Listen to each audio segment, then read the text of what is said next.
Daesh, the self-proclaimed Islamic State.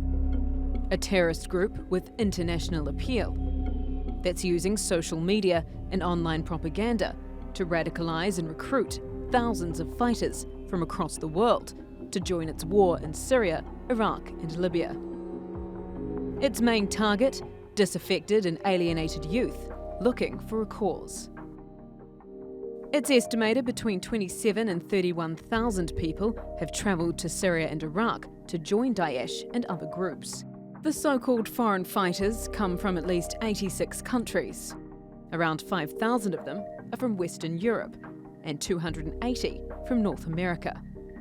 The average rate of returnees to Western countries is around 20 to 30%, presenting a huge challenge for governments on how to de-radicalise and reintegrate them into society and monitor the potential terrorist risk they pose.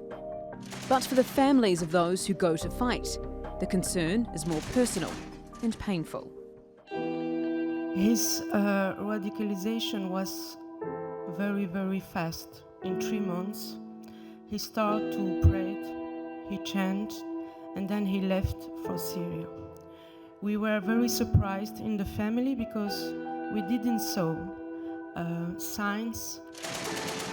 The families of young Daesh recruits often have no idea their son or daughter has become involved with the group until he or she leaves for Syria or Iraq, or sometimes until they receive a message telling them their child died fighting for Daesh.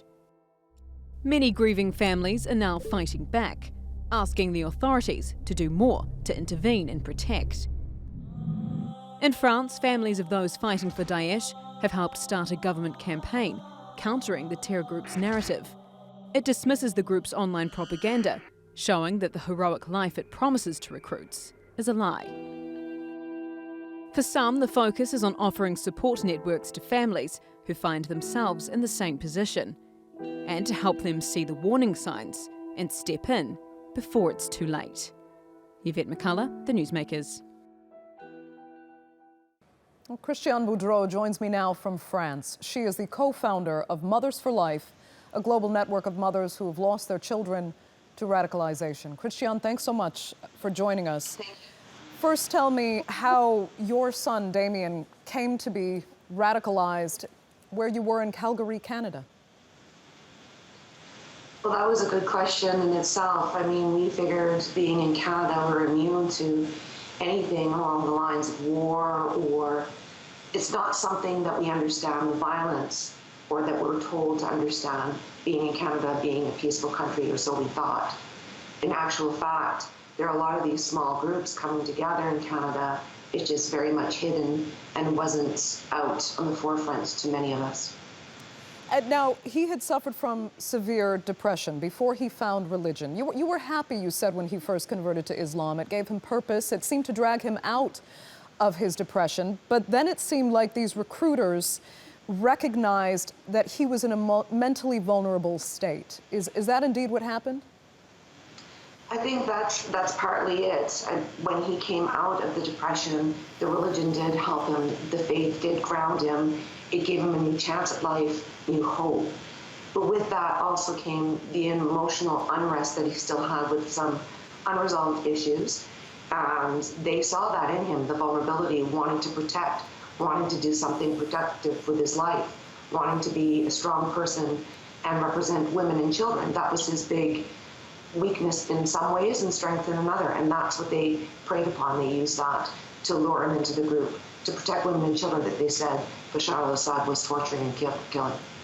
Did you know later, or did you discover later, how much maybe social media actually played a role in getting to your son and radicalizing Damien? In Damien's particular case, it was mostly that sense of group and community that he had with the other young members in his youth group within Calgary. They were a small group that lived in the same apartment building. But the social media aspect and the internet were a lot of the reinforcement, the videos, the literature, everything that he was directed to by the various people that were steering him in that direction to reinforce those ideas.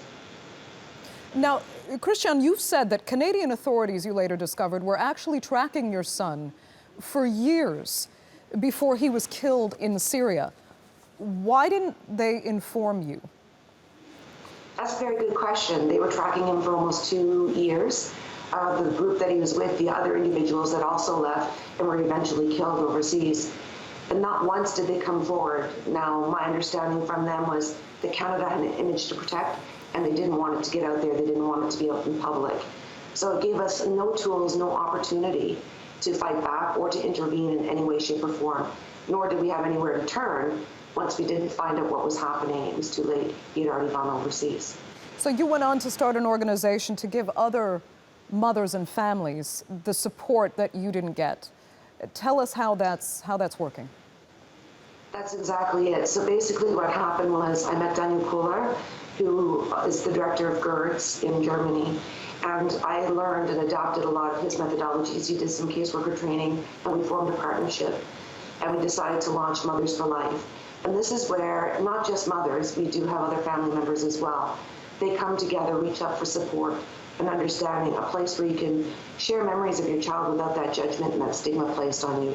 And at the same time, to take that internal grief, if they want to, and turn it into some sort of positive motivation. In other countries that we have that are part of our organization, they have their own respective organizations where they reach out. We do prevention, intervention, grief support, everything that we can to try to campaign to stop youth from joining these types of organizations. And can you feel it making a difference?